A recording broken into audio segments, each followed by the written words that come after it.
हम होंगे कामयाब।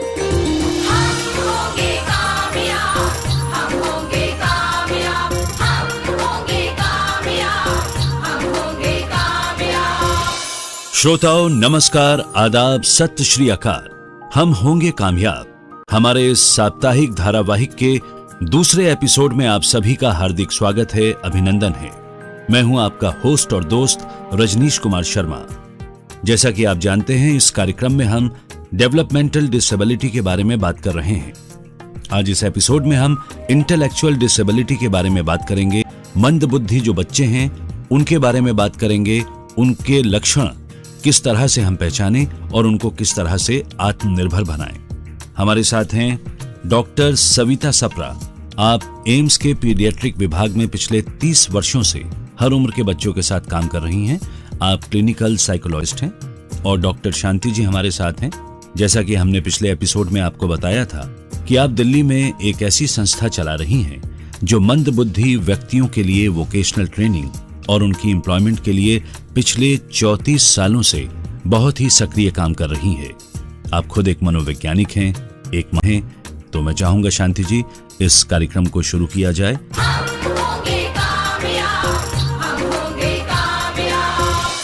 धन्यवाद रजनीश जी। मैं डॉक्टर सविता सप्रा जी से ये पूछना चाहूंगी, समझना चाहूंगी कि किस तरह से हमें पता चले कि हमारे बच्चे में मंदबुद्धि की अवस्था है।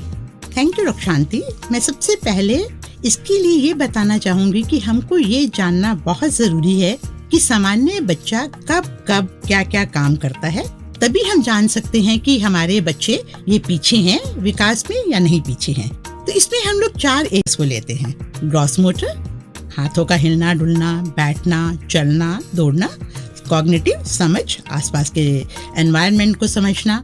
लैंग्वेज एंड कम्युनिकेशन, बातचीत कैसे किया जाए, उसको समझा कैसे जाए। और पर्सनल सोशल, अपनी देखभाल और लोगों के साथ कैसे मेलजोल किया जाए। जब हम ग्रॉस मोटर की बात करते हैं, उसमें सबसे पहले सामान्य बच्चा जो है 4 से 6 महीने में गर्दन संभाल लेता है। अगर बच्चे ने 6 महीने तक गर्दन नहीं संभाली तो हमको ध्यान देना जरूरी है।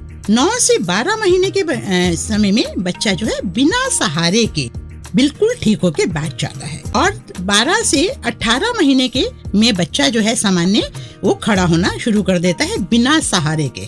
और 18 से 24 महीने में बच्चा जो है कुछ कदम लेना शुरू कर देता है। अगर इन ग्रॉस मोटर में बच्चा इस समय में ये सब नहीं कर रहा है तो हमको उसको ध्यान देने की जरूरत है। डॉक्टर शांति, जैसा कि आप एक माँ भी हैं, तो मैं पूछना चाहूंगा कि एक माँ होने के नाते इनका आप पे या जो दूसरे माँ बाप हैं उन पे क्या असर पड़ता है? जब आशंका होने लगती है कि हमारे बच्चे में कुछ कमी है, कुछ कमजोरी है जी, तो चिंता बहुत ज्यादा बढ़ जाती है। कई तरीके के डर मन में आने शुरू हो जाते हैं। मुझे ये लगता है और जैसे जैसे हमारा ये आशंका मजबूत होती चली जाती है तो हम बहुत ज्यादा उदासी से और दुख से घिर जाते हैं जी।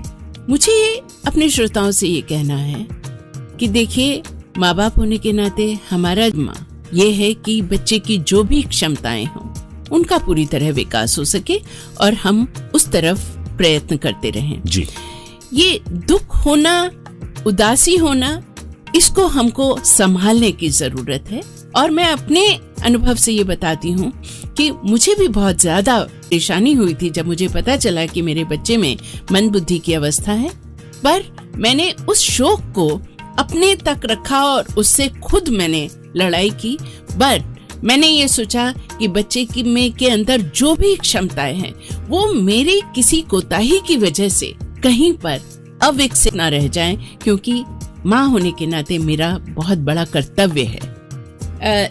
सविता जी, मैं आपसे जानना चाहूंगी कि जब एक बार पता चले कि हमारे बच्चे में ये अवस्था है तो उसके साथ किस तरह से काम किया जाए ताकि उसका विकास समुचित हो सके। कभी भी हमको हिम्मत नहीं हारनी है। हर बच्चा जो है उसमें क्षमताएं होती हैं। कभी भी हमको ये नहीं सोचना है कि हमारा बच्चा बिल्कुल बेकार है। और ये निर्भर करता है कि आप अपने बच्चे के साथ कितना काम करती हैं, उसका फल आपको जरूर मिलेगा।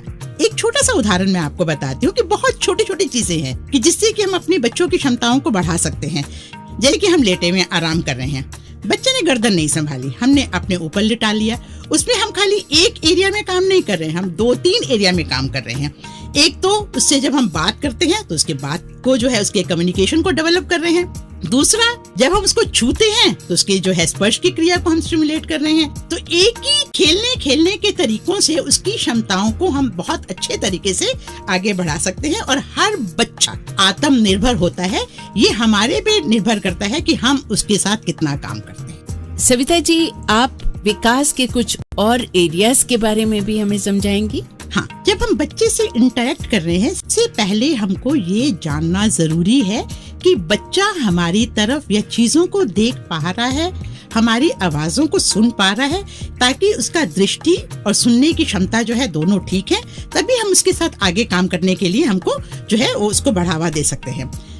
समझ के लिए हम बच्चे को क्या करते हैं कि बच्चे के हाथ में जो है पहले की जो कोई भी खिलौना देते हैं, उस खिलौने को वो ठीक तरह से पकड़ पा रहा है, उसको देख पा रहा है, उसको जो है उसके साथ ठीक तरह से खेल पा रहा है। इस तरह से हम समझ को बढ़ावा करते हैं। इसी तरह से बोलने चालने में बच्चा जो है आवाजों को हमारी सुन पा रहा है, उसको जो है समझ पा रहा है, कुछ आवाजें निकाल रहा है या नहीं निकाल रहा है। और जो भी आवाजें निकाल रहा है उसके साथ साथ अगर हम लोग उसकी आवाजों को उसी तरह से बार बार दोहराने लगते हैं और जो है एक एक उसके इशारों को नहीं समझ के उसको शब्द देने लगते हैं, तो उससे बच्चे के बोलने की क्षमता को बढ़ावा मिलता है। जी।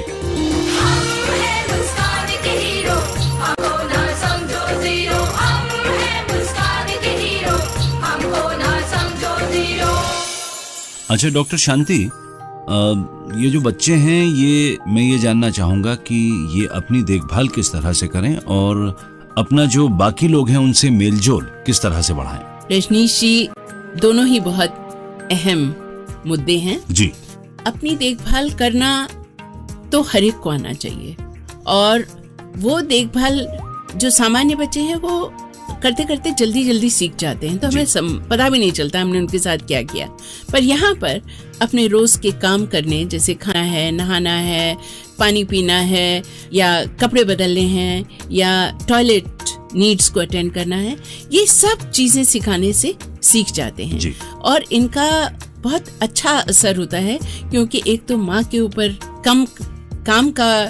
कम बोझ हो जाता है, और दूसरा बच्चे में आत्मविश्वास की चीज पैदा होती है कि मैं भी कर सकता हूँ। जी जी जी। दूसरी तरफ एक ये बहुत जरूरी होता है डिसिप्लिन सिखाना, कि क्या करना चाहिए और क्या नहीं करना चाहिए। और ये एकदम शुरू से शुरू हो जाता है। जहाँ बच्चा थोड़ा क्रॉल करना शुरू हुआ, हम कहते हैं यहाँ मत जाओ, इसको मत छुओ, फिर किसी को के ऊपर चीजें नहीं फेंकनी है या चीजों को खींचना नहीं है, वो भी डिसिप्लिन का हिस्सा है। और फिर सोशल इंटरेक्शन, कि जब और लोग हों, स्माइल करना, ताली बजाना, नमस्ते करना, हेलो करना, हमारा दायित्व होता है कि हम इंट्रोड्यूस भी कराएं।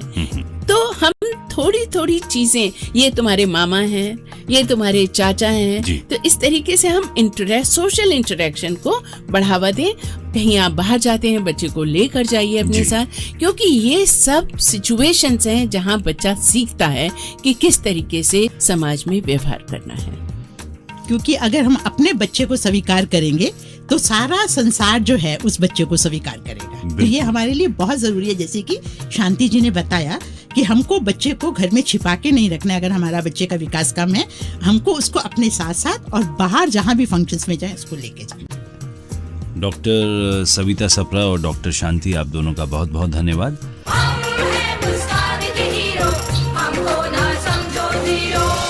श्रोताओ, हम होंगे कामयाब। अभी आपने इस साप्ताहिक कार्यक्रम का दूसरा भाग सुना। आपको हमारा ये कार्यक्रम कैसा लगा? इसके बारे में यदि आपके कुछ सुझाव हों या आप कोई जानकारी चाहते हैं तो आप हमें लिख सकते हैं। हमारा पता है हम होंगे कामयाब, plot number 3, sector B, pocket 2, Vasant Kunj, नई दिल्ली 110070। हमें आपके खतों का इंतजार रहेगा। अगले हफ्ते आज के दिन इसी वक्त आपकी सेवा में, आपकी खिदमत में हम फिर से हाजिर होंगे। तब तक के लिए हमें आज्ञा दीजिए। नमस्कार, जय हिंद।